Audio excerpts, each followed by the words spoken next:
Gordon Pepper, and I am more than happy to have with me from obviously the UBA Today website, the DMV correspondent, and the columnist author of the Bad Twins Meandering. I believe I got that right. That's correct. Mr. Andre Welbon. Andre, how you doing? I'm doing wonderful, Gordon. Thanks for having me. Hey, thanks for writing for the column. Thanks for writing for social media section. Thanks for writing for the UBA.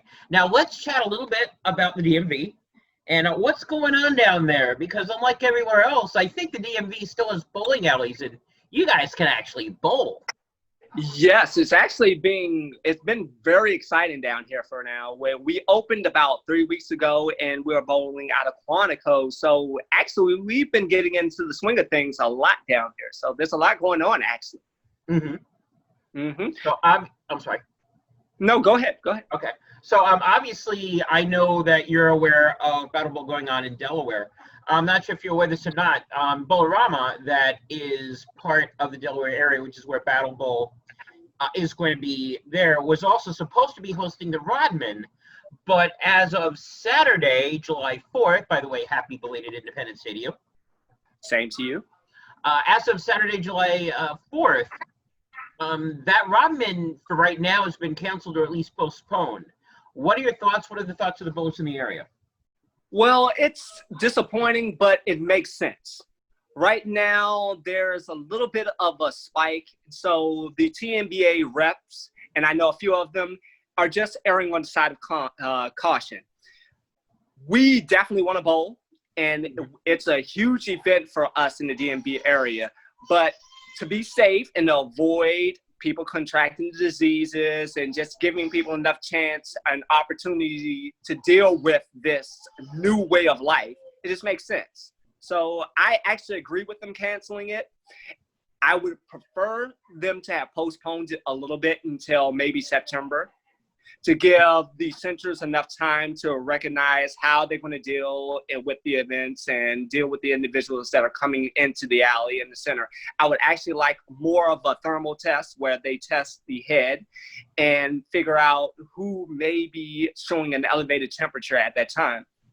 But postponing it or canceling it gives them enough time to set it up for next year, and hopefully we're in a better situation as a country, not just bowling now. Now, one of the things that I know the UBA is doing, and I'm sure that you've read the email on this, is they're doing a potential regular season starting in January, and then they're doing preseason starting in, I want to say, October. Now, based on what you were telling me, do you think that probably the Rodman being in September would have been great right there, right before the UBA season started?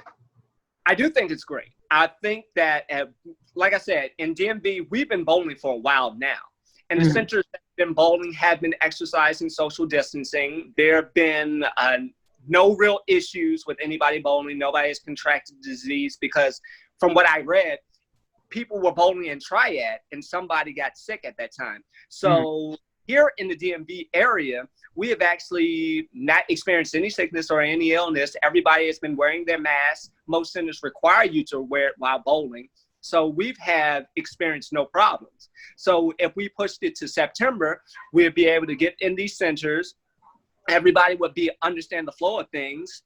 And I think it would have had a great turnout. Doing it now in July, I think would have been extremely low turnout because people are still kind of erring on the side of caution, saying, no, we don't want to do this and that. Once we see centers are in regular capacity, regularly functioning, September would be a good time to get people out there for a major tournament such as the Rodman. So I would agree for it to have pushed back and postponed at that time. But they chose not to, and I'm fine with that as well. Well, at least you have an event that's coming around almost at September. That's going to be, I have a feeling, a very full bowling alley. Now, DMV is always known for bowlers that will bowl anywhere, name the time, name the place. Many people from the DMV will come up here to North Jersey. What is obviously Delaware for them is nothing. That's like a picnic. That's light work. Yeah. We'll travel anywhere. We'll travel anywhere. That's how we are as the DMV. We're very highly underrated, in my opinion, for the fact that they say we won't travel. The UBA has kind of made us like the redheaded stepchild, which is fine because a lot of the events don't they don't fill up and they don't sell out, which makes sense. But a lot of us in the DMV area, we are not afraid to go anywhere to travel. Myself and my family, we bowl everywhere, all over the country, Nationals, Rodman, New Jersey, all of it. And I know hundreds of bowlers in this area that take pride in being able to suit up and perform anywhere. So we are not afraid to suit up, go to Jersey or wherever. It could be Timbuktu and we'll be there. I'd love to have an event in Timbuktu. I hear the scenery is really nice this time of year. Yes.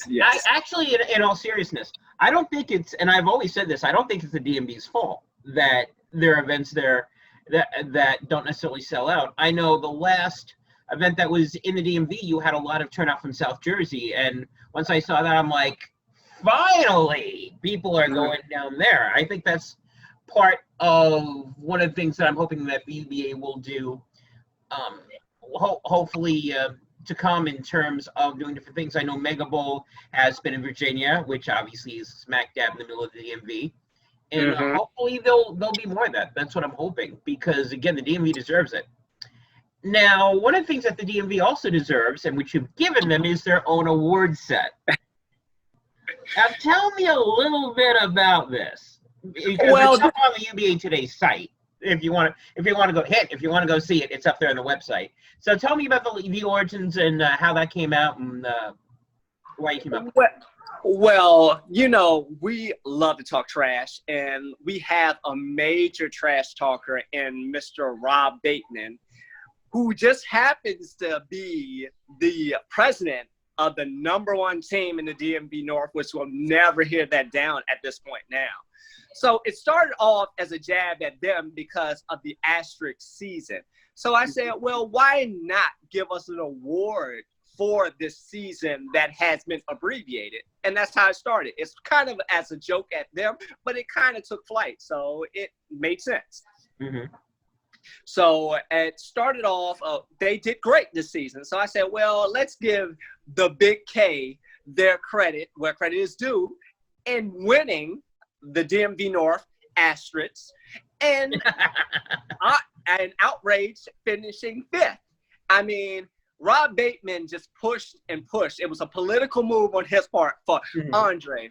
Why don't you give us an award? Because they won. Now, I wonder if it had been the same situation if they'd have finished 7th or 9th like they did the other years, but that I digress. Well, you said something very interesting. Let's go back to something that you said before we continue with the awards. You said outrage finished in 5th. Now, if the playoffs started when the season ended, it would be your defending champions of the UBA not making the playoffs. Yes, it absolutely would. So I have to give credit where credit is due. They did get off to an extremely slow start. And that's true. And Kryptonite can also take credit for beating a very good Impact team. Not once, not twice, but 3 times. And coming from behind almost each time. And they also put up a very good showing against Outrage. And it was actually one of the featured matches that we did in the DMV. We actually had that on UBA channel. So got to give Kryptonite the credit when theirs due. I do believe that the strength of schedule would have leaned into Outrage's favor if the season would have completed all the way to the finish. Right. But that's the way the cookie crumbles, and that's how it goes. And that's the way the paychecks are delivered. Absolutely. And as Rob Bateman will tell you, my paycheck doesn't say asterisks on it. It's saying #1. It says dollar signs, not asterisks. That's all that matters when you're doing this. UBA is about trash talk. It's about the culture. It's about the money. It's about the bragging rights. So there you go. He gets all the bragging rights. And as far as next season, when 2020-2021 starts, they're #1 in the North. And there's nobody that can take that away from them. Not even Outrage. That is true. But let's go back to Outrage 1 second. Let's talk about something that didn't show up on the opt-out period, but something that you're already knowing exactly where I'm going with this. Yes, sir. Something that has been talked about quite frequently in the DMV area, and that is One Ray Smarsh bouncing around from the Garden Foundation over to Outrage. And I will use the pun completely intended. How much of an impact, quote unquote, do you think it'll be in the DMV, and how much are people talking about this? Because based on what I'm hearing, people are talking about it. Mm-hmm. I'm going to tell you right now, it's one of the biggest conversations in the DMV right now. That move by Outrage basically changes the whole landscape of the DMV North at this point. And especially if we're changing the UBA rules from a scratch and a handicap 1 and a handicap 2 to a scratch and just a handicap 1, which is potential. It's not set in stone. But if that is what we go into, Outrage basically has the format and the teams and the layout to basically run over the DMV North. They have what potentially is Pat McGaney, Brian Bennett, Rich Jerome. Then you go to Sam Shaden, then Brian Cavey, potentially Ray Smarsh. Their team is put together with nothing but scratch bowlers that can get the job done. Any one of them can shoot 750 to 800 at any given time. The DMV North is not ready for what they're putting together and what they're going to be putting out there. And I told everyone in the DMV North, you can just basically hang it up. Ray Smarsh was the game changer. That's what it was. And that's what we're calling it. We're saying, nice try to the rest of the DMV North. That's all I'm saying. So we're saying Ray Garrett Cole Smarsh, basically, is what we're saying. It's pretty much a done deal. Everybody else is playing for second place at this point. They were that good already. Outrage was the best team, I want to say, coming out of the DMV. Now, SBC will want to argue about that, but I think the statistics and the numbers just they're just too good. They're already good. Bringing a Ray Smarsh with that level of capability, can bowl anywhere, can throw strikes anywhere, it just changes everything. I don't know how they're going to compete. Okay, so let's go from the DMV North, which you think right now is a one-team pony, to the DMV South, which is, and pardon my French, a convoluted mess. It is. It is. And I mean that in a good way, because you have 6 or 7 teams competing for 4 spots. So give me a little bit of insight on the DMV South. Okay, well, I think there's one outlier when you say this convoluted mess. SBC is the best. They are DMV. Yes, I completely agree with you there. But with DC Mafia moving to the South, Boardwalk Empire being great, and High Power resurging after all the injuries that they had the year before last, it's a toss-up. And then my squad, Body Bags, we're in the conversation, but a lot of teams underperformed. But a lot of teams did perform. Dynasty, Most Wanted, Infamous. You have these teams that are competing. Contract Killers are still there.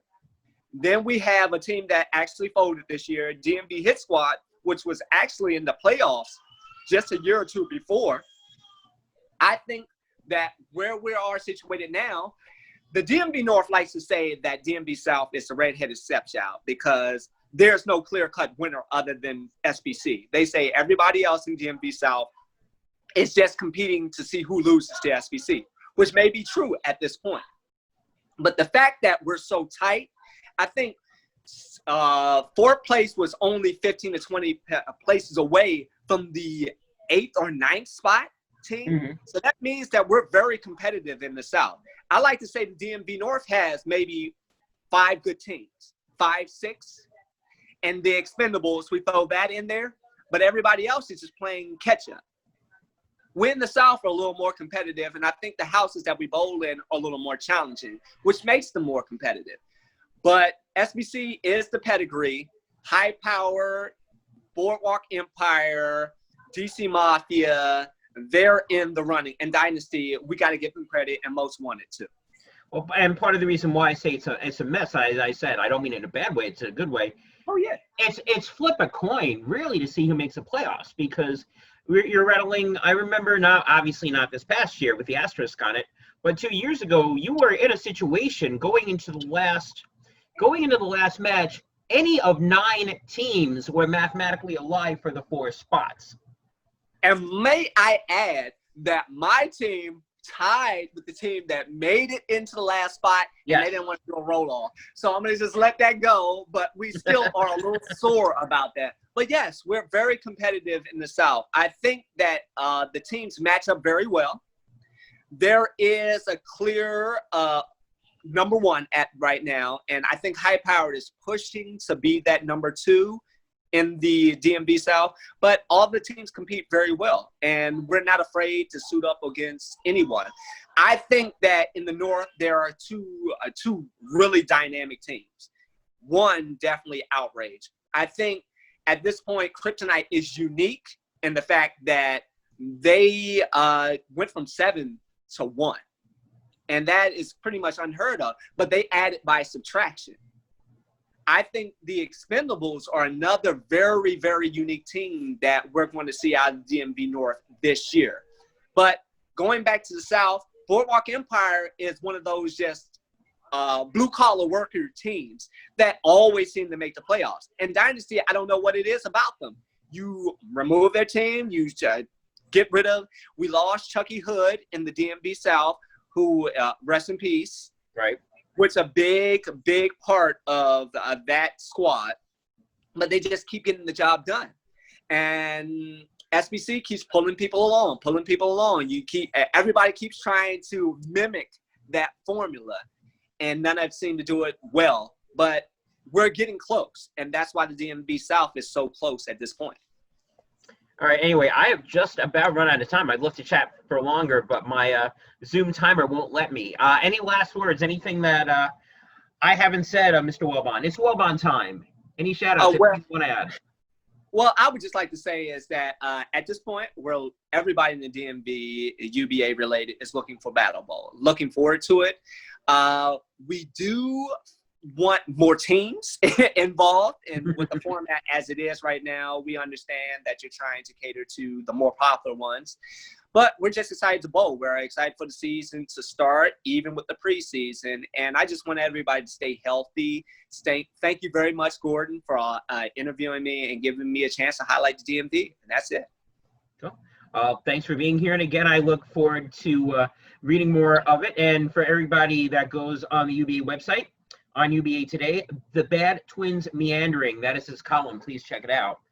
So for Andre, this is Gordon, wishing everybody very safe holiday, and UBA all day. All right. Thank you.